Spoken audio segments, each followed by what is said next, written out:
Oi, pessoas! Estamos aqui para, mostrar a uma convidada especial o início, um pouquinho só, do capítulo 1 de cada livro cristão que eu escrevi com Deus, para essa pessoa decidir qual é o melhor de, início de capítulo, de livro, qual é que vai ser o melhor, que ela com certeza correria já para ler entre esses livros cristãos.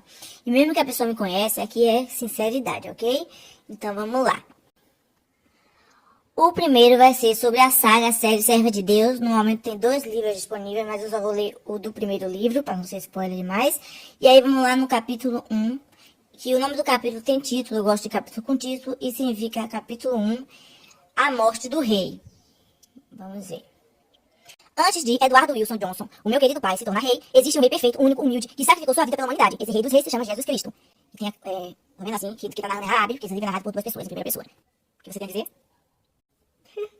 Interessante, né? Porque fala aí sobre Jesus Cristo, a gente sente a curiosidade de descobrir mais o que fala em relação a Jesus Cristo. Achou interessante. Isso. Ok, obrigada. Vamos pro próximo. Esse é o baile no Natal. Que eu, amo Natal, reunião em família, mas não acredito que Jesus Cristo nasceu no Natal, então fala sobre isso a história mais ou menos, mas é sim uma história cristã. O capítulo 1 também tem título e se chama A Casa na Árvore. Tem uma música aqui, vamos botar pausa, da banda Universo Meu Sonho. E também outras coisinhas, vamos ler o textinho. Tem livros agora que eu também tô explicando, quando tem imagem, quando tem coisa, eu vou explicando para quem não enxerga, tá, gente? Porque eles conseguem ouvir a história, mas não conseguem ouvir imagens. Então, às vezes eu vou explicando. Então, quem souber ler, quem souber enxergar, não precisa, ler tudo isso que eu falei. Só ver já a imagem. Vamos lá agora. Meu querido pai faleceu quando eu tinha 13 anos. Eu e minha madrasta ficamos morando na casa da árvore que meu pai construiu. Mas na maioria das vezes eu fico sozinha. Esse eu achei um suspense melhor. Aí já intriga mais a pessoa ainda mais de ler, porque tem um suspense bem no início. Concorda? Próximo. Esse é uma fanfic que existe o filme A Semana da Minha Vida. E eu queria que Deus permitiu que eu fizesse a fanfic, como se fosse a continuação do filme, Então pra entender minha fanfic tem que ver o filme. E aí se chama A Semana da Minha Vida 2, De Volta ao Acampamento. E aí vamos então para o capítulo 1, que tem o título Depois do Acampamento. Que diz assim. Também tem a musiquinha, que é a música do próprio filme também, a With You Are Ready, alguma coisa, não sei inglês. Tem a foto do personagem que narra a história, também narrado por alguns personagens, em primeira pessoa. Então vamos lá. Christian disse que na Bíblia Sagrada diz que eu era prisioneiro e a graça de Deus me libertou. Libertou todos nós. Vou mais um pouquinho. Depois do acampamento, que durou uma semana do mês de junho, o mês do verão, e que ficamos de férias, e as aulas voltam em setembro, no outono, se passaram no dia que acabou o acampamento. E morei com a Christian e George. Pedi a George emprestar sua Bíblia para eu ler pela primeira vez. Isso aí eu não senti tanto assim interesse nele, não. E realmente, não sei se você assistiu o filme, Faz mais sentido também pra quem assistiu o filme, porque ele não era cristão, eles estão na cristão já, aí fala do processo deles sendo cristão na minha fanfic. Vamos pro próximo. O próximo foi o primeiro livro cristão que eu escrevi depois que eu me tornei cristã, pra glória de Deus. Se chama Fé e Amor, tá? E narrado em primeira pessoa pelo Bernardo. E vamos lá, capítulo 1, Quase um Roubo, é o nome do título. É fotinha como se fosse os 2 personagens, e aqui como se fosse todos juntos, que falamos sobre amor a Deus, amor às pessoas, amor a si mesmo.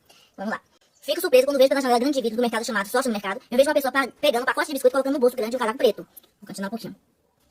Antes disso, essa mulher entrou no mercado pela porta grande de vidro, que fica ao lado da janela, e essa mulher ficou olhando as outras pessoas e também andando devagar, de uma muito suspeita. Depois, essa mulher coloca o capuz em cima da cabeça, que está com uma touca preta, e coloca a mão da pele branca no bolso grande da frente do mesmo casaco. Ela também está usando um óculos escuro redondo. Acho estranho, eu só costumo usar óculos escuros de dia.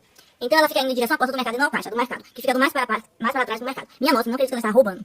Esse já é um suspense bom. Isso é bem interessante, é instigante de ler. Mas você sabe essas coisas que eu falei? Fico surpreso quando vejo pela janela grande de vidro do mercado, Sócio no Mercado. Eu vejo a pessoa pegando pacote de biscoito e colocando no bolso grande do cara. Você já imaginaria que a pessoa tá roubando? Não. Ah, por isso que eu vou ter passo só pra de gata, que era só por ler essa parte, entendeu? Pra instigar mais. O próximo se chama Todos os Dias Te Amando. É um romance. Capítulo 1, Perdendo Vocês. Eu nunca pensei que perder alguém fosse tão difícil. Eu nunca perdi alguém tão próximo de mim. Eu olhava as pessoas na televisão sofrendo porque perdeu alguém e nunca conseguia entender por que doía tanto. Agora eu entendo. Perder minha irmã mais velha foi como se estivesse no fim do mundo. Como se não valesse nada a pena existir. Sim, está doendo muito saber que eu nunca mais vou poder vê-la de novo. E o meu cunhado, ele sempre me tratou como uma irmã. Como se fosse uma princesa. E ela era mesmo uma princesa. Não. Ele sempre me tratou como uma irmã. Sempre tratou a minha irmã como se fosse uma princesa. E ela era mesmo uma princesa, mas não uma princesa que usa coroa e mora em um castelo. Mas uma princesa gentil, corajosa, amorosa e muito mais. Meu cunhado sabia muito bem disso. E a tratava como uma princesa e ela o tratava como um príncipe. Não o príncipe dos contos de fadas, mas um príncipe real, que amou da melhor maneira possível. Isso é bem interessante, porque fala da vida, assim, sentimental. Mas bem real, né? É bem real, da vida. A gente se passa por ela, né? Porque todo mundo perdeu alguém na vida, importante, né? Muito bem. O próximo. Se houver um crime, eu não sou o culpado. O capítulo 1 tem título Ele Voltou. Aí é narrado por Gabriel, um dos personagens, ele voltou, que é narrado por mais de uma pessoa. E diz assim: Não acredito que ele voltou, diga surpresa. Com raiva, eu fecho a porta do motorista do meu carro preto e me aproximo do portão do meu condomínio. Meu carro tem 4 portas e ganhei de presente do meu pai, que é médico. Tem 2 portões nessa rua, um menor que é para as pessoas andarem e um maior que é para os carros passarem. Eu não consegui entrar com o carro no condomínio assim que vi esse cara. Está de noite, acabei de voltar da faculdade. Só entra nesse condomínio quem tem a chave, ou quem permitimos que entre. O que você está fazendo aqui? Pergunta irritado para o maldito de costa pra mim. É um livro diferente, né? Que começa já com início de diálogo, né? A maioria você vê que é uma descrição, esse começou com um diálogo. Não acredito que ele voltou. E aí, você achou? Isso aí já não incentiva muito ler, porque não deixa muito concreto, né? O que vai concluir falar. É? Pra mim, eu ficaria furiosa, tipo assim, por que tem raiva dele? O que é isso? O que é aquilo? Esse daqui é o único capítulo, o Herói da Páscoa, que é como um conto mesmo cristão, que eu fui desafiada a fazer em um grupo maravilhoso. Então, vamos lá. É só narrado por um homem, né? Um pai aí, querendo que sua filha saiba sobre Jesus Cristo. Em uma noite chuvosa, acaba de faltar luz. Estava pensando nos dias que tentei convencer minha filha a pensar igual a mim sobre a Páscoa. Ela acha que a Páscoa é só sobre coelhos, chocolates e por aí vai. Mas a Páscoa pra mim é um momento muito especial. Afinal, um homem me salvou e salvou toda a humanidade. Quando minha filha completou 8 anos mês passado, eu conversei com a minha mulher que já poderíamos falar com a nossa filha sobre o verdadeiro significado da Páscoa. Podíamos ensinar sobre o nosso Salvador Jesus Cristo. Nossa filha é muito inteligente e acho que desde criança devemos falar para ela sobre o único caminho que nos salva, pois como diz a Bíblia Sagrada. Então disse Jesus: deixe vir as minhas crianças e não as impeçam, pois o reino dos céus pertence aos que são semelhantes a elas. Mateus capítulo 19, versículo 14. Isso é bem interessante, né? Porque como diz, quando fala de Deus, a gente sente interesse em ler cada vez mais, né? Glória a Deus. Pessoas têm livros aqui que são continuações de alguns outros livros, então para não dar spoiler, né, não sei se pode dizer, vamos ler então só mais o último livro, que é único mesmo, e é O Rei do Mundo Diferente.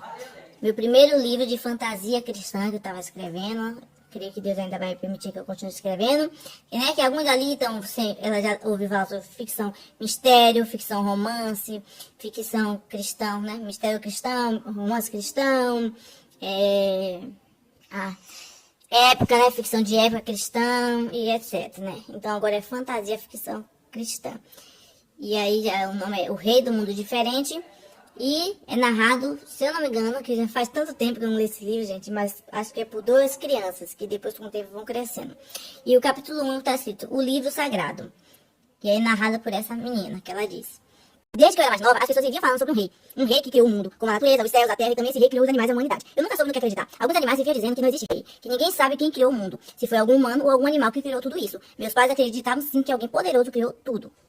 Que aqui você viu, como eu falei, é fantasia cristã. Então os animais, eles vivem conversando com os seres humanos, sabe? Eles vivem entre si dessa maneira. Esse não é um suspense, que já faz a pessoa querer saber qual é o próximo assunto, o próximo capítulo. Bom, gente, ela não gravou o nome do livro normal, né? Foram muitos livros. E ela tá tentando ver se ela lembra como é mais ou menos a história do que qual ela gostou. Ela vai tentar explicar você, não tem problema. Se atrapalhar, eu vou ajudando ela aqui. Vai. Eu gostei mais da menina, da realidade da menina que acontece com a gente realmente. Ah, muito bem. Todos os dias te amando. Ela gostou mais do ficção. Ficção, ficção, conta a romance realidade cristã. vivida da gente realmente. Isso. Então eu vou falar um pouquinho mais dela sobre isso, né? Que aqui tá a sinopse, ó. Quando a tragédia vitimou sua irmã e cunhado, Amanda Oran, eu sou dessa personagem já, achou que nunca mais encontraria alguma felicidade na vida. Mas quando ela conhece David Scott, ela percebe que pode recomeçar e ser feliz novamente. Mas nada é fácil assim. David tem um segredo, um problema que Amanda deve encarar de frente ou se afastar de David para sempre e tentar encontrar a felicidade em outro lugar ou em outra pessoa. Os conselhos de um jovem sábio e um encontro com a irmã de David podem ser algumas das portas que levarão Amanda a escolher um caminho. Alguém até me ajudou a escrever essa sinopse. Escrevi quase isso, mas me ajudou em algumas palavras. E é isso, entendeu? Amanda, ela mora na cidade, ela pega essa irmã, né? E o cunhado tem um acidente de navio, o navio afundou. E então ela, né, fica pensando na irmã demais, sonhando, vivendo demais com a irmã, então ela resolve mudar. Aquelas pessoas que fogem do problema, né? Mas você não pode querer sempre fugir do problema, ela quer enfrentar. Então quando ela conhece David, ela tenta enfrentar os medos dela, e um sábio também aí tenta enfrentar o medo dela, então é basicamente isso. Que bom que você gostou. Beijo de luz.